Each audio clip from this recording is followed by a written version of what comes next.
अस्सलामुअलैकुम नाज़रीन, JN news HD के साथ मैं हूं नाइला भट्टी। नजर डालते हैं आज की अहम खबरों पर।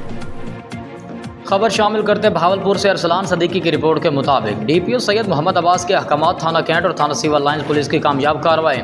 चोरी की मुतादिद वारदातों में मुलव्वस मुलजमान गिरफ्तार मुलजमान के कब्जे से लाखों रुपए माल, चोरी शुदा 15 मोटरसाइकिल भी बरामद। DPO भावलपुर सैयद मोहम्मद अब्बास के सरबराही में जराइम पेशा नासर के खिलाफ जारी मुहिम में बड़ी कामयाबियां मिलने का सिलसिला जारी है। थाना कैंट पुलिस ने जदीद टेक्नोलॉजी का इस्तेमाल करते स्पेशल टीम तश्कील देकर मुतादिद वारदात में मुलव्वस 3 मुलजमान को गिरफ्तार कर लिया। गिरफ्तार मुलजमान में आबिद अली, सुफियान और फरहान शामिल हैं, जिनसे मुतादिद मुकदमात ट्रेस हुए। गिरफ्तार मुलजमान के कब्जे से लाखों रुपए माल, 15 मोटरसाइकिल भी बरामद हुए। रिकवर शुदा मोटरसाइकिल असल मालिकान के हवाले भी किए जा रहे हैं। DPO सैयद मोहम्मद अब्बास ने कहा कि पुलिस के जराइम बेखनी के लिए बेहतरीन हिकमत अमली को अपनाकर जराइम पेशा अफराद का तदारुक जारी रखेगी।